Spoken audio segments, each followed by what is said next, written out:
Hello everyone, welcome to RMS tutorial. In our previous lecture, we have started the database management system subject series. Okay, in that previous lecture, we have seen the introduction of our subject. Then we have seen the unit number 1.1 topic we have discussed over there. In this lecture or in this video, we are going to see the practical thing. Okay, त्याच्यामध्ये आपलं जे first practical आहे ते आहे install करायचं आहे आपल्याला database software. इथे आपण ओरॅकल 10G सॉफ्टवेअर आपण इन्स्टॉल करतोय. ठीक आहे, मी ऑलरेडी ओरॅकलची जी झिप फाईल आहे ती इन्स्टॉल केलेली आहे. ह्याची लिंक मी तुम्हाला काय म्हणतात डिस्क्रिप्शनमध्ये प्रोव्हाइड करेल.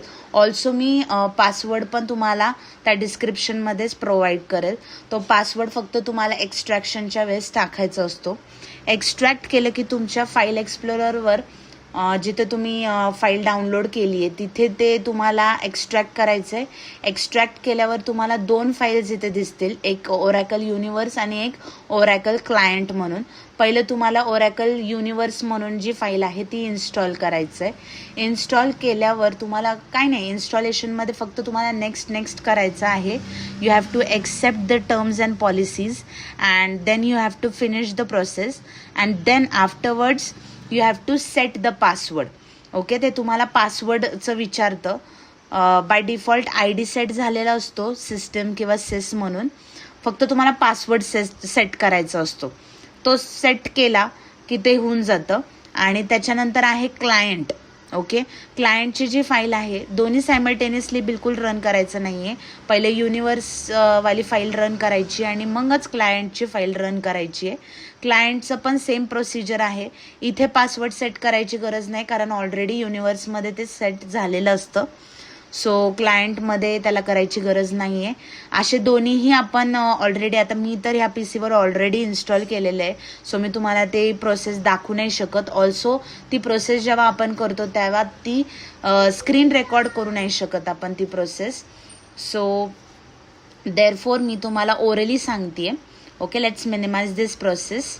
ओके, त्याच्यानंतर जे आपलं आहे ते आहे ही पूर्ण स्क्रीन आपल्यासमोर येते. तर ही स्क्रीन कशी येते तर तुम्हाला जेव्हा इन्स्टॉलेशन वगैरे सगळं होईल तेव्हा तुम्हाला ह्या विंडोजमध्ये खाली असं स्क्रोल केलं की तुम्हाला इथे ओरॅकलचे इथे एक फोल्डर दिसेल. त्या फोल्डरमध्ये तुम्हाला असे भरपूर ऑप्शन दिसेल. त्यामध्ये तुम्हाला गो टू डेटाबेस होमपेजवर क्लिक करायचं आहे. ओके, क्लिक केलं की तुम्हाला असं काहीतरी येतं समोर. ओके, असं एक पेज समोर येतं, ओपन होतं त्या सॉफ्टवेअरचं. आणि तिथे युजर नेम ऑलरेडी आपला सेट असतो. पासवर्ड तुम्ही जो सेट केला आहे तो टाकायचा आहे. Mostly if possible make it short and simple and remember करू शकता असं थोडासा पासवर्ड ठेवा आणि लॉग इन करा. लॉग इन केल्यावर तुम्हाला इथं ऑप्शन दिसत आहेत, भरपूर ऑप्शन दिसत आहेत. पण आपण याच्यामध्ये फक्त SQL शिकतोय. आपण काय त्याच्यामध्ये ब्राउझिंग अँड ॲडमिनिस्ट्रेशन किंवा युटिलिटीज किंवा आपण काय चार्ट्स वगैरे बनवत नाही आहे. So we are directly going to SQL and then SQL commands. Okay, इकडे तुम्हाला एक जसं तुम्ही Cमध्ये C++ आहे किंवा टर्बो आहे त्याच्यामध्ये तुम्हाला जसे एक इंटरफेस क्रिएट झालेला असतो तसाच एक इथे इंटरफेस क्रिएट केलेला आहे. ओके, ह्याच्यामध्ये काय केलेलं आहे, इथे हा जो पॅनल आहे त्याच्यामध्ये आपण कोड लिहिणार आहोत. इथे तुम्हाला आउटपुट डिस्प्ले होणार आहे. इथे सेव्हचं बटन आहे, रनचं बटन आहे. ओके, मोस्टली तुम्हाला सेव्ह करायची गरज नाही आहे, तुम्हाला डायरेक्ट रन करायचे आहेत commands. Okay, let's start with the first command which is select space star space from tab semicolon. Okay, आता ही आपण अशी सिलेक्ट करायची आहे पूर्ण ती लाईन आणि रन करायची आहे.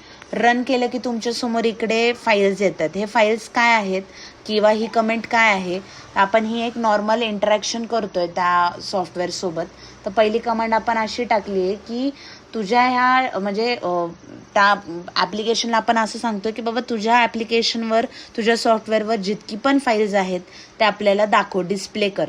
तर त्याने काय केले, आपल्याला नावं दिलेली आहेत त्या फाईल्सची आणि त्याचे टाईप्स सांगितलेले आहेत. टेबल्स किंवा सिनॉनिम फॉर्मॅटमध्ये म्हणजे डॉक्युमेंट्स फॉर्मॅटमध्ये त्याने आपल्याला ते डिस्प्ले केलेलं आहे. ओके, इथे आपण जर साईज वाढवली आणि परत आपण जर सिलेक्ट करून रन केलं तर तेवढे ते फाईल्स तो डिस्प्ले करणार आपल्याला. ओके, इथे तुमचं मोस्टली आउटपुट डिस्प्ले होणार आहे आणि इथे तुम्हाला ॲक्च्युअल कोड लिहायचे. ओके, नेक्स्ट आहे क्रिएट डेटाबेस. मग आपण डेटाबेसला काही नाव देऊ शकतो, ABC म्हणून नाव देऊ आणि त्याला सिलेक्ट करून आपण रन करण्याचा प्रयत्न करू. रन केल्यावर आपल्याला इथे एक मेसेज येतो आहे, create database failed and database already mounted. म्हणजे काय की आपण जो डेटाबेस क्रिएट केलेला आहे तो फेल गेलेला आहे. का तर तिथं ऑलरेडी एक डेटाबेस बॅकएंडला चालू आहे. म्हणजे आपल्याला डेटाबेस क्रिएट करण्याची गरज नाही आहे. ओरॅकलमध्ये ऑलरेडी डेटाबेस माउंट झालेला असतो ह्या ॲप्लिकेशन्समध्ये, सॉफ्टवेअरमध्ये, वाईल इन्स्टॉलिंग ओनली.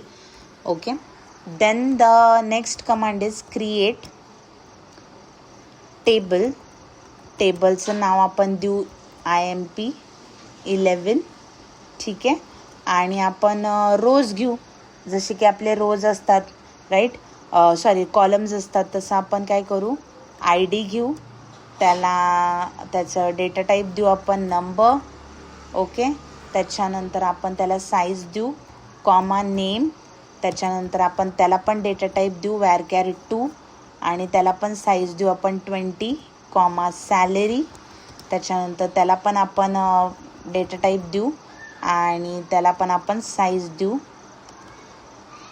ठीक आहे, 10 साईज दिलेली आहे आणि सेमिकोलन टाकलेलं आहे. आता हे काय आहे, म्हणजे आपण हे जरा थोडं सेपरेटली बघू. हे काय आहे तर ऑब्व्हियसली आपण हे जे ॲप्लिकेशन यूज करतो आहे ह्याच्यामध्ये आपण टेबल वगैरे क्रिएट करणार आहोत. ह्याच्यामध्ये काय कमांड्स आपण यूज करणार आहोत ते बघणार आहोत. ठीक आहे, जसं की आता आपले जे एक्सेल्स वगैरे असतात, आता इथे तुम्हाला एक्सेल डिस्प्ले करते मी. ओके, आता एक्सेल इथे दिसेल तुम्हाला, एक ब्लँक एक्सेल आपण बघू.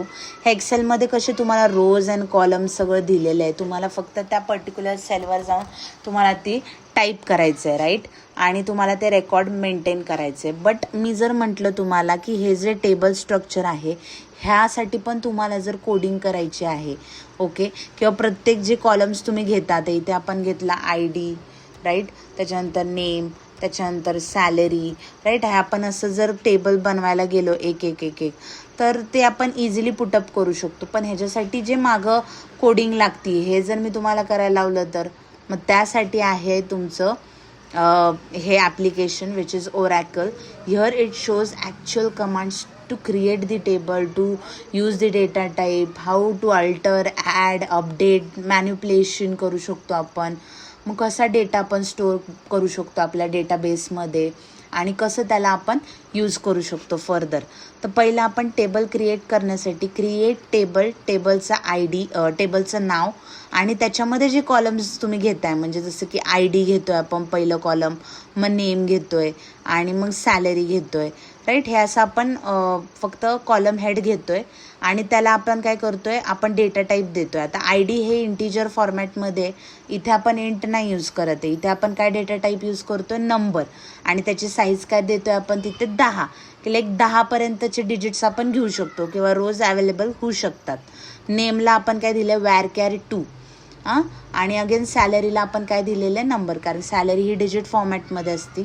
नेमसाठी आपण var2 का दिलेलं आहे, what is var2? It is the extended version of care. आता नेम हे कॅरेक्टर्समध्ये असणार म्हणून आपण कॅर किंवा स्ट्रिंग यूज करणार, पण इथे आपण काय केलं आहे, var2 यूज केलेलं आहे राईट. हे असंच असतं डेटा टाईप आपल्या DBMSमध्ये, जसं आपण थेअरी जे लेक्चर्स आहेत त्याच्यामध्ये आपण डिस्कस करूच. ओके, आता ह्याला सिलेक्ट करू आणि रन करू. काय म्हणते इथे, ते टेबल इज क्रिएटेड म्हणतं आहे, पण वेअर इट इज क्रिएटेड, कसं ते डिस्प्ले होणार, तर त्याला डिस्क्राईब करण्यासाठी जी नेक्स्ट कमांड आहे DESC आणि तुमचं टेबलचं नाव आहे employee11 आणि सेमिकोलन, आणि अगेन त्याला आपण जेव्हा रन करू तेव्हा तो एक टेबल देणार आपल्याला. त्याचं नाव दिलं आहे आपल्याला, ID, नेम, सॅलरी, त्याचं डेटा टाईप दिलं आहे, var2ची त्यांनी लेंथ दिली आहे, नंबर्सचं लेंथ नसती, प्रिसिशन दिलेलं आहे, आणि नलेबल म्हणजे डॅश डॅश डॅश म्हणजे नलेबल बाय डिफॉल्ट त्यांनी नलेबल ठेवलेत सगळे कॉलम्स राईट. तर हे सगळं काय आहे, हे फक्त ब्ल्यू प्रिंट आहे, आपला ॲक्च्युअल टेबल अजून बनायचं आहे राईट.